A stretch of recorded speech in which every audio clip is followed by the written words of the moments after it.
I'm Mike. And I'm Adam. And this is Stuff and Waffle. Two friends talking about stuff, and often as not, waffling with frequent reference to Bond cars. Like your tyres sticking to the melting tarmac in the heat. We're a bit grotty, but we're here. Yeah, we can feel the temperature rising again, can't we? Yeah, it's on the way, isn't it? Yeah. Yeah, I don't like it. It comes back to that point we made previously, where it's like heat as a concept is fine. Heat on holiday is fine. Heat when you've got to go about your normal business can get in the sea. It doesn't work, does it? No. No, when you're expected to function and produce things, that's no good at all. No, it's a different kettle of fish when all you have to do is lie on a sunbed and a nice chap keeps bringing you drinks with umbrellas in it. See, that I can see working. But when you, as you say, go about your normal day and be productive, not so into it then. Yeah. The cocktails are not forthcoming. No. Tasks are. No one wants that. Yeah, no one wants that in the heat. No, because it's just not going to work. No. As we speak now, it's tolerable. It's acceptable. We may have another acceptable day tomorrow before it goes a little bit nuts, but that's all right. I mean, it's fine. If all I have to do, I say this is just pie in the sky, but if all I have to do is sit with a cool beverage on the decking in the garden, that'd be lovely. But that's never going to happen. That's not going to happen. That's pie in the sky, I'm afraid. Yeah, that is. So yes. I don't think I've ever. Well, actually, no. Maybe the odd occasion. There was the odd weekend during COVID where I just, I can't go out, so I might as well just sit here and have a beer because it was fucking hot at portions of that, wasn't it?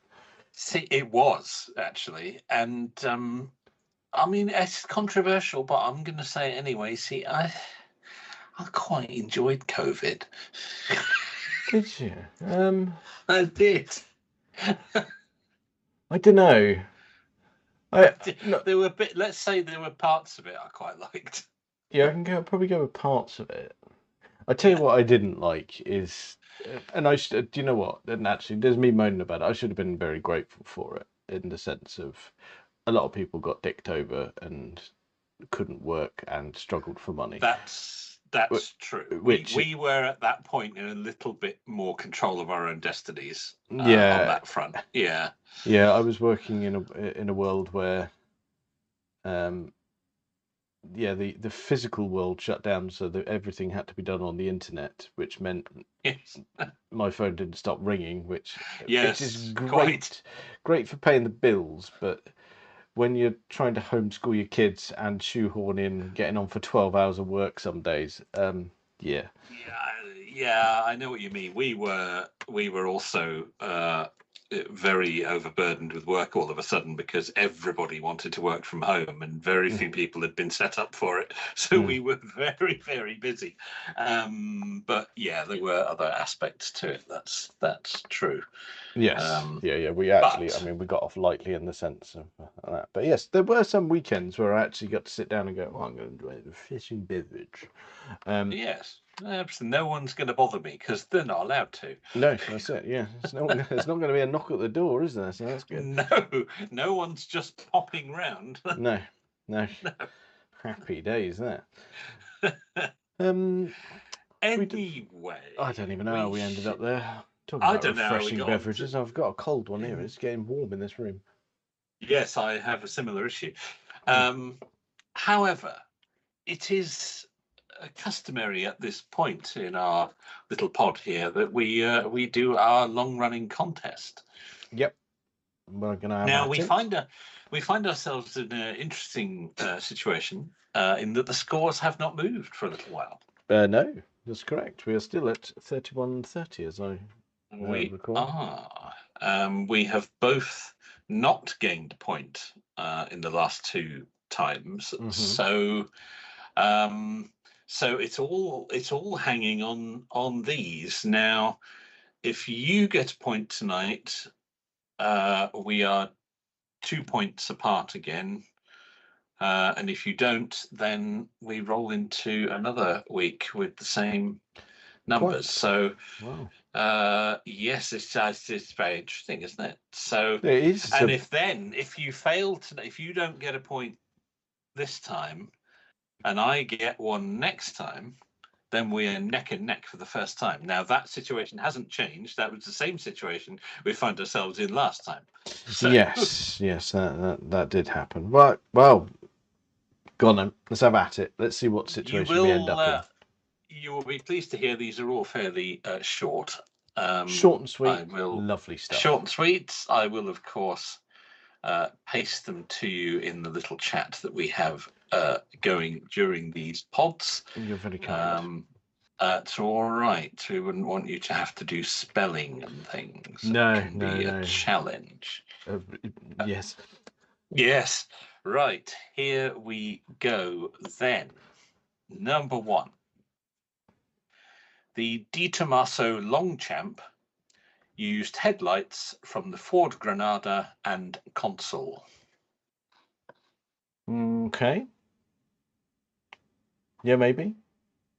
I'll just send that to you. Thank you. Yeah, there we go. That's for my delectation. Not a bother. Right. Well, we love a bit of part sharing, but is that true? Well, we'll come back to it. It's a common theme in our statements. We often refer to parts used where they weren't meant to be. It is a great source of info. However, number 2.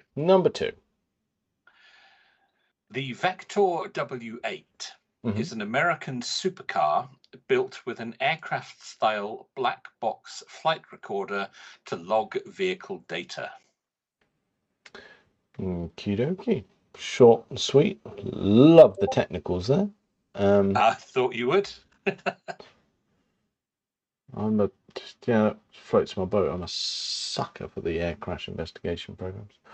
There you go. Mm. It is, however, a car. It's not actually an aircraft. No. I even know the car in question. It's one of those ones that is not widely known. But no, that's not what we're here for. No, it isn't. Okay.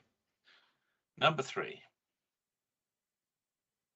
The original Lexus ISF was the first car to use LED running lights.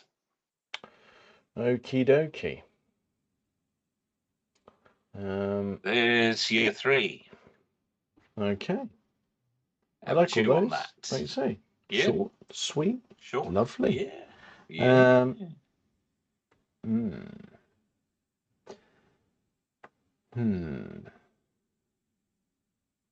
So, DeTomasa Longchamp used headlights from Ford Granada and Consul. I mean, yeah.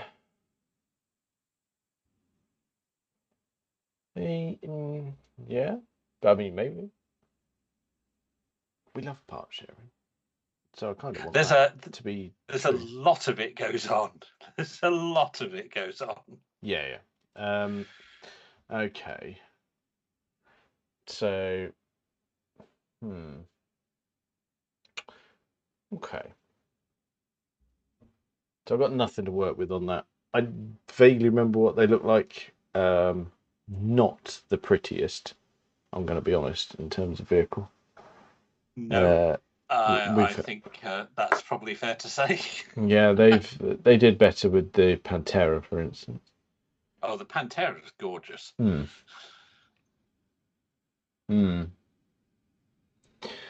Oh dear. Right. Vector W8, American supercar. I mean, you can tell it's American the second you clap eyes on it. Built with an aircraft-style black box flight recorder to log vehicle data. Whew. I mean, it's a bit thorough for the Americans, isn't it? Surely they didn't want to fit one. Plausible deniability and all that. Actually find out what happened. Yeah, well, no. No, oh, gosh, that's a very good point. No, you wouldn't want to find out what happens because there's suing culture over there. Oh, God, we rule out based on that. There you go. Oh, God. And what did we say on the last one? The original Lexus ISF was the first car to use LED running lights. Interesting. So, hang on then. I'm going to clarify some wording on this, if I may. Please do. So when you say running lights, as in the DRLs, the daytime running lights. Correct. Yes. That is what I mean. Yes. And you're right to clarify. I should have used the term DRL. No, it's fine. It's fine. The running lights. It's just me being pedantic. Yeah, no, that's absolutely fine. Oh dear.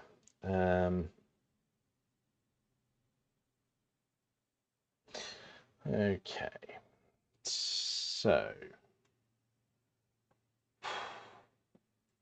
now would you like an ISF? Oh, who doesn't? But yeah, it's one of those ones where yeah, I do quite like them.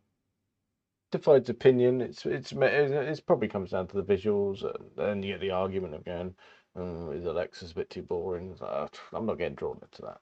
I don't mind the look of them. No, I don't. I like them all. Right, so I'm massively torn here. And I'm happy just to continue our new theme of getting it wrong. But yes, our new trend. So I don't know enough about your DeTomasa. However, do you know what? I'm willing to believe that DeTomasas were part spin specials. Why not have a Granada and a console headlight? Yeah, fuck it, why not? Now, it's just these other two where I can go, do you know what, that W8 just, I don't know, I'm just a bit baffled about why they'd bother. Yeah, I'm not convinced. But, saying that, I'm also a bit unconvinced about the Lexus because I thought it was Audi. And my reasoning behind that is because their light technology has always been quite a prevalent thing in racing. They've always been at the forefront. Obviously, they were at Le Mans for getting on 2 decades, and their light technology was a big part of it, and it always filtered down to the road. Well, a lot of racing stuff doesn't it? I mean, not just with them, but with lots of manufacturers. They go racing. Part of the reason for going racing is to test stuff before it gets fitted to the road cars. So, well, that see where I'm at. I'm in a quandary there because I think I see where you're at. I think obviously, I have some information that you don't. So, when I mean, to be honest, whether I get this right or wrong, I'd quite like to see the information because I'm interested. Because, like I said, I think that W8 is bollocks, and I think the lights are an Audi, which is really difficult. You're where I often am in that you don't believe more than one of them, but you have to choose. It's problematic at best. Oh dear. Oh dear. Oh. This is it's just agonizing nonsense, isn't it? Yes. Yes, nonsense is the key. Okay. It's fuck it. I've got to go with it. Because right, my reasoning on this is when it comes to the W8, I don't know. But my brain will not let the light thing go. I think it's Audi. I'm gonna have to go. I'm gonna say DeTomasa true, Vector W8 true, Lexus false, and show me you're working. You want details. Okay. So locking that in, true, false. Yeah. Okay. Well, we've broken the cycle on this for a couple of weeks, and we've both failed to gain a point. Quite. And I will admit to being a little bit sneaky with these.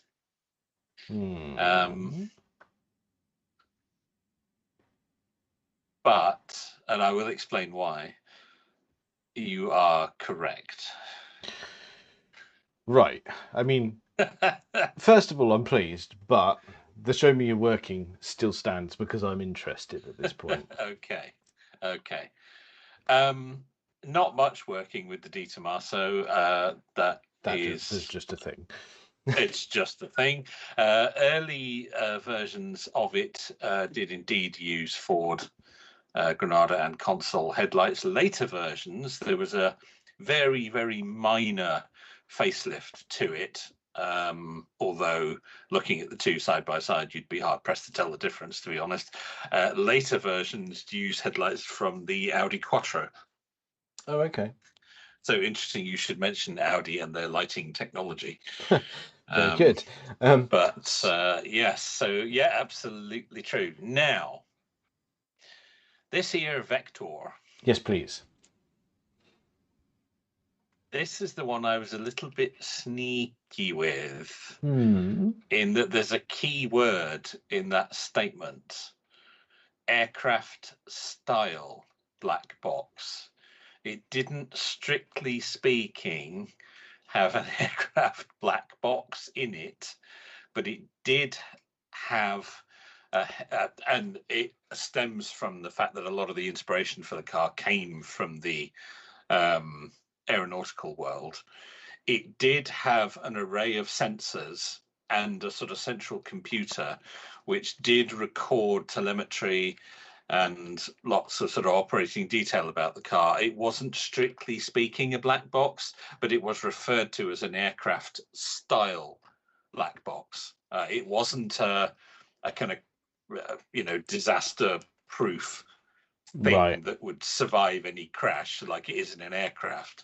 But it did have an array of sensors and various interesting. processing capabilities. So I played with the words a little bit. Was it more real time, as in you could see things on the dash? Yes. Right. Okay. Yes, it was that. Although it did log things, but it only had quite limited memory. So it, you didn't get sort of hours and hours of detail out of it like you would with an aircraft black box. So they sort of leaned quite heavily. It was a bit like Saab. Oh, it was a fighter jet for the road. It's not, is it? Yeah. No, it's not at all. No, that's a Vauxhall. But quite. Yeah, they did lean on that quite heavily. The styling, particularly the interior, was very aircraft-like. So yeah, I was a bit sneaky with that. I sort of played with the words a little bit, but it didn't fool you. So it probably. Do you know what? It wasn't. It didn't fool me. It's like I know what the car is.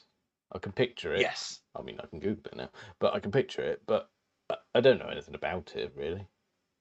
No, well, like you say, it's a name that you never hear about, and is quite unusual. but and is a very strange looking thing. But yeah, I was a bit sneaky there, which we don't often do. But I did play with the words a little bit there. It's all right. It's all right. But it didn't stop you. It didn't stop you. Now, number 3. You were absolutely correct. The car in question was an Audi R8. Was the first car to use LED running lights. Ah. Okay. Not a Lexus ISF. Right. Okay. I took a fact and twisted it. I mean, I could see why you'd twist it and go Lexus. Yeah, I can follow the logic there. Yeah, you can see what I did there. But sadly, you knew a thing, and although you didn't specifically mention the R8, but no, I didn't. But yes.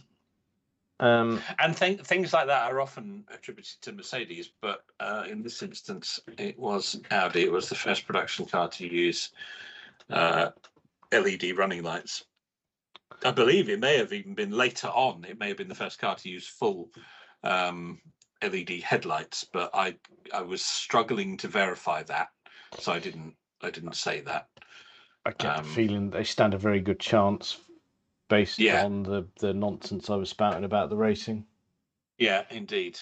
But I was fairly safe in the comment that it was LED running lights. So, okay. So you have. This is very interesting. Okay, so you've slipped back to our old cycle of getting it right. Yes. So that puts the scores at 32-30. It does. So. Okay. That's it. Normal service. Yes. So okay. This is fine. All right. Yeah. Well, there's pressure on both of us, really. Me to come up with some good statements and you to get them right. Yeah. Really is now, because you've widened the gap again. So I really wanted to draw. Okay. Okay. Yeah, you need some really good ones next time. Yeah, that's how I get on. She'll be fine. Right. Oh, okay.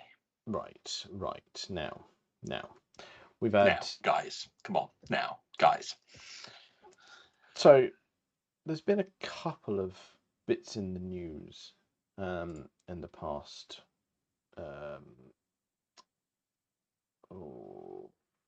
just over a week, I'd say. And the first one that caught my eye that I remain unconvinced about it goes back to our Ferrari talk. And a limited edition of one of their current range has been announced. Oh.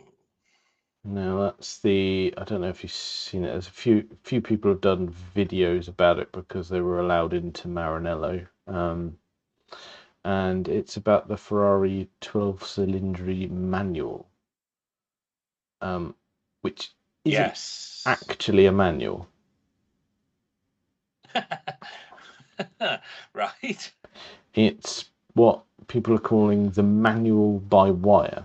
It simulates a manual box, even though it's still connected to the car's 8-speed dual clutch auto-ish box. I'm not sure about that. So it doesn't have the paddles, I believe, and it's been changed for a gated 6-speed manual. And it's got a clutch pedal. But okay, so it looks and you operate it like a manual. Yeah, but basically none of it's connected, and it's all digitally done. So it's software that makes that mechanism talk to the automatic gearbox. Yeah, so that's it. It's basically some mechanicals to make it feel like you're changing gear as a sort of gear linkage mechanism, but actually it's sensors and actuation which goes right. That digital signal of going, oh, he's put it into third, just actuates the gearbox as if you pulled the paddle. I'm sure nothing will ever go wrong with that. No, I wouldn't have thought so. No. That's gonna be fine.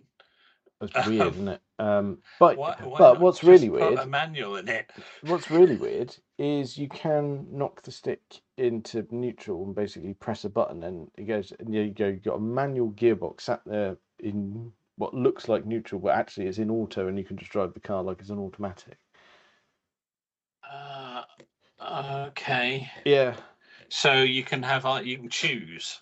Yeah. Oh, I'm gonna drive manual today. Oh, I just can't be bothered. I just want to go home. Just stick it in auto. Yeah. That's okay. I don't quite understand that. Bit weird, isn't it? That is a bit weird. I mean, they'll sell and out, it's going obviously. to break.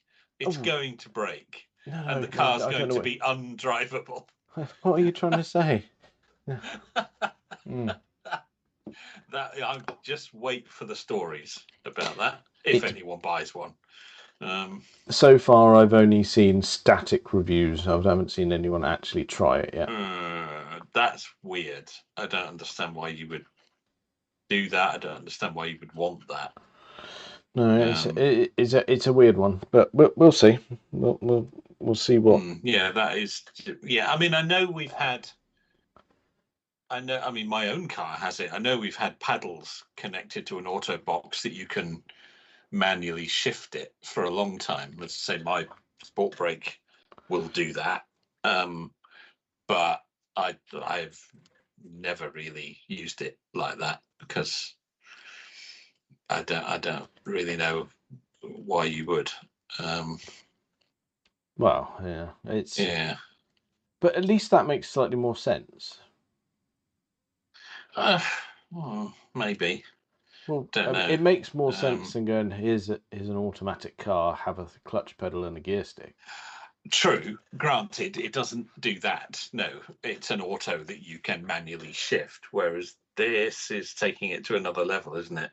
Actually, to put in a clutch pedal and a gear stick, that's very odd. It is a bit weird, because then you think about, because, I mean, it should be a recipe for success, but like you say, can you not just put in a proper manual?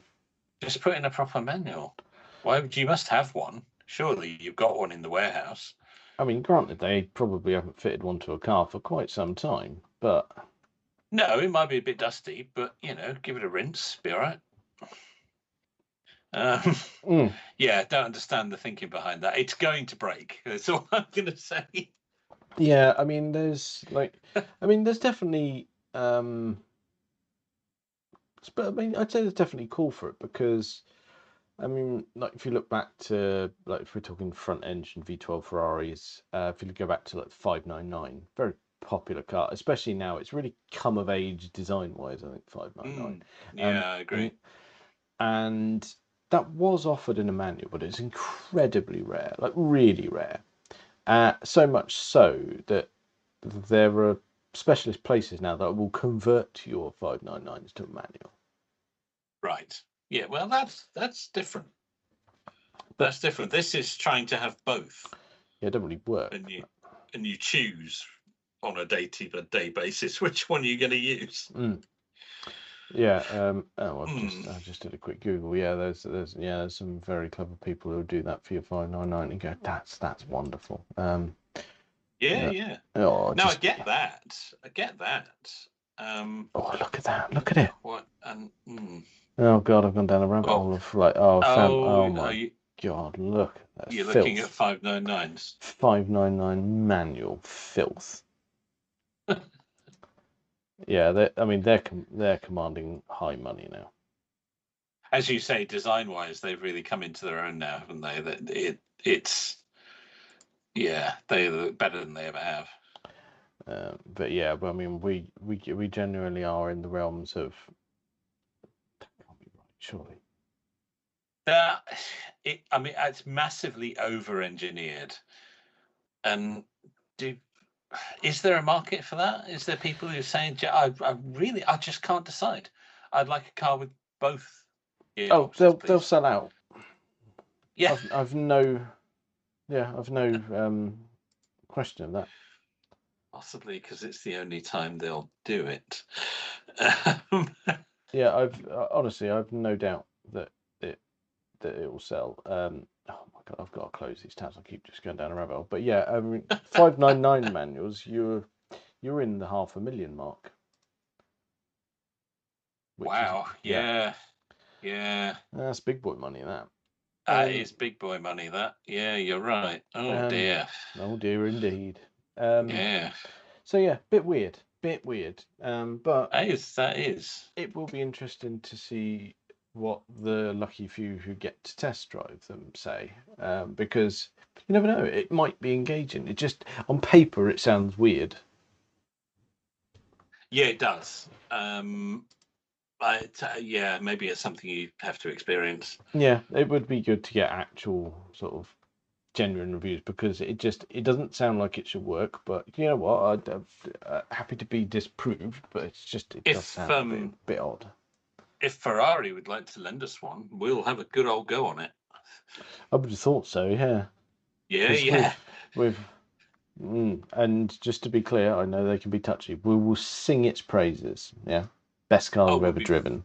We'll be very nice about it. Yeah, well, there's a good chance that it will actually be the best car we've ever driven. Potentially, yeah.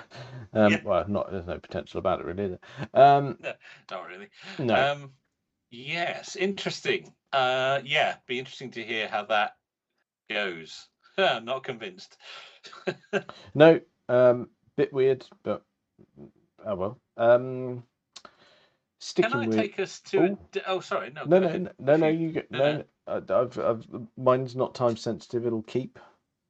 Oh, okay, well, we can probably fit both in, because mine's not very long. Mine was just to really highlight something that came about a week or so ago. We didn't comment on it, but it is now 25 years since what we still call the new Mini went into production. Do you know what? I didn't even know which car you were going to say, but as soon as you put 25 years on it, I was like, you weren't going to like it. Whatever you're going to tell me, I'm not interested. I thought when you made that noise, I thought, oh, he's noticed this himself. But no, I haven't. Whatever I was going to say, you weren't going to like it. No. I could, if I'd have applied a hint of thought, I might have been able to get it, considering, 2001 was quite. It was quite the event, because that got all the press. Quite the event. You couldn't get one for love nor money, could you? They were hot you property. Actually couldn't. They could not make them fast enough. They were selling on the used market for more than you could order one brand new, because you could have it straight away, and there was a massive waiting list. It was an incredible success, and I think that R50, yes, first ones, yes, I think that R50 was such a clever bit of design, because it still looked like a Mini. It did, yeah. And I thought, we've both owned one. Actually, it's the only car we've got ownership crossover on, isn't it? Oh, it is actually, isn't it? It's the other side. I didn't realise that, but you're quite right. It's the only car we've both owned. Yes. How about that? But yeah, you're right. The design was superb. Yeah. It ticked all the boxes. Everyone was into a bit of nostalgia and a bit of retro at the time. It was brilliant. Perfectly. It was brilliant. Yeah. And all right, they had their problems. There's a few wasn't perfect. Documented, known issues with them, but I mean, what does it matter? I tell you what, it was a fun car to drive. Absolutely. I loved mine. I absolutely loved it. It was brilliant, and you still see loads of them around. They're lasting quite well. Yeah. They're not rotting away. No, not at all. There's a few things letting them down. I'm not crazy about the current generation of it and how that looks, I must admit. No, if I were to ever get another one, I'd quite like an original.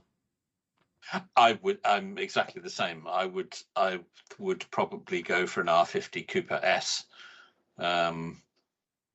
which can be had for very little money these days. Yeah. And lovely chuckable little thing. I enjoyed ours. It cost us pence. Didn't really ruin us at all. I mean, most things other than, I think the only thing that I needed a hand with or had to send it to a garage to get fixed was the alternator. Okay. Well, I had mine when it was new enough to still be under the absolutely bomb-proof BMW warranty that they came with. So I did have a few issues, but it never cost me anything. No, that's not so bad then. Whereas I took a punt on one with absolutely no history and cost less than 4 figures. Yes, we had ours at different times. Yes, mine was a lot newer. And as I say, it was still under manufacturer warranty, so that was marvelous. But no, absolutely cracking. And I would have another one if I was going to have, one of our dream garages. I think there would be an R50 Mini in there. Yeah, it'd be tremendous. Yeah. Because it's heading towards its iconic status, I would say. I think so, but yeah, that was about snuck up on me a bit. But when I read it, 25 years. That's awful, isn't it? That design has been with us. Yes, terrible. Yes. Yeah. I wonder if there's one of our little Auto Trader challenges in this. What? What? What do you think? What do you think the challenge is? I think the challenge would be kind of what was just described, that we find an R50, be it a Mini 1 or Mini Cooper or Cooper S or whatever you want. We find an R50. What should we set the budget at? Let's say 2.5. That seems okay. You set a budget at 2.5. You have to find an R50 that you would generally, because the risk, of course, with making them that cheap is that one of us will actually just go and buy it. But so hang on. What we're going to have to do here is we're going to have to rein ourselves in a little bit because we've got to get our naming and our code numbers right here. So yeah, okay. So I'm going to have to be Captain Pedantic. So when we say R50, the R50 covers the naturally aspirated hatches. The R53 is the Cooper S, the supercharged. Yes, I think it should include the supercharged. Yes, I think so, because that is the first generation, R50, R53, and yes, notable other one was the R52, which was the convertible. Yeah, it could include the convertible, and I think because in 2004, because mine was one of these, there was a very minor facelift. I think you're right, but the code number... Well, I am right, because mine was one. The code number remained. Yeah, the code number remained the same, but I think you could happily include... It wasn't much of a facelift. The bumpers and the lights were slightly different, but it was very minor. Because mine was one of the facelift ones. Yeah, I think one noticeable thing that I remember, because we had the one I had was R50, proper early one. Had the annoying reversing light in the bumper underneath the silver strip. That's right. Whereas on mine, it's in the light clusters. Yeah, in the cluster. Whereas I think in the bumper there was a fog light, I think. Correct. It did have a rear fog, and the early ones like you had those chunky chrome strips pressed into the bumper to try and, I suppose, emulate the original Mini's chrome bumpers. Yeah. Whereas the the facelift, that chrome insert was still there, but it was almost down to a sort of pinstripe. It was much slimmer. Yeah, it was, because on the rear it wasn't one long strip. The actual fog light split it. That's right. Yes. Yeah, and then right. That was slight difference. Yeah. And on the front, I think like you said, it was a slither of the chrome trim in the sort of secondary grille underneath the number plate. Because on mine it was it had the two bulky bits either side of the number plate. That's right. Yes, that's right, which the later one didn't have. Yeah. I can probably find a picture or something. But yes, so I think we should include the facelift because it had the same model number, and you're quite right to include Coupe S and the convertible. Yep.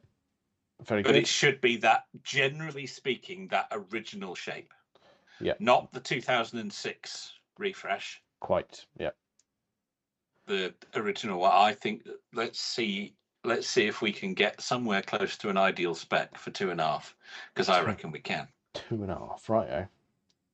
Yeah. I haven't looked. I haven't done any research, but because I've only just thought of it. But okay. I reckon you can do something for 2.5. Go on then. We'll give that a bash. Nice. Before we wrap it up, I think this isn't an honourable mention. This is just I've watched a few videos now, and I cannot get excited. You know what it's like when everyone goes a bit exciting and say, "Look, it's hypercar time." And we just go, "Is it great?" Yeah, I couldn't care less. No, that's the thing. But we remember way back when. Well, actually, it was the episode that launched Grand Tour, wasn't it? Because it was P1, La Ferrari, and 918 Spider. That hypercars. Yeah. So McLaren have come out and they came out a couple of years back and said, right, we're doing it again. We're going to deliver the best thing you've ever seen in the hypercar world, and we're going to call it the W1. And yeah, we'll keep you posted. I'll be with you soon, and it is with us. And I've watched a few videos, and I mean, the stats, you go, brilliant, absolutely nailed it. But oh my God, it's boring. Yeah, well, this is the problem, isn't it? This is the problem. When I was a kid and it was supercar time, you're excited. You've got your XJ220s, you've got your F40, you've got your Diablo, all of that stuff. Oh, Bugatti EB110, all of that. Perfect. All exciting, invigorating, crazy cars. And you go, this should be crazy, but it's not. It's just not. It's very performant. Which... Yeah, great. I know, I'm the same. I can't get bothered about it at all. The thing is, you look at it and go, right, well, it's got this, 4-litre twin-turbo V8 combined with all the hybrid gubbins, total output of over 1,250 horsepower, all of the acceleration, all of the grip and the active aero, and considering it's hybrid and got all the gubbins, it's give or take 1,400 kilos, which is not too bad. And it's got like active aero and a race mode on its aero where you can have even more downforce, and you go, that's great. Yeah. Do you know what? Do you remember when supercars were just styled to look cool and going, we're going to put a big engine in that, job done? Yeah, but actually, from a technical point of view, they weren't always very good. No, they were very form over function, and we've gone the other way. Yeah. I liked it the old way. Uncomfortable. Yes. I mean, Lamborghini Countach, case in point. Awful to drive, by all accounts. Oh, yeah. Unresoundingly dreadful by what everyone said. But look, brilliant. Yeah. Yeah. Yeah, I agree. However, there might be an exception coming up. You mentioned there the Jaguar XJ220.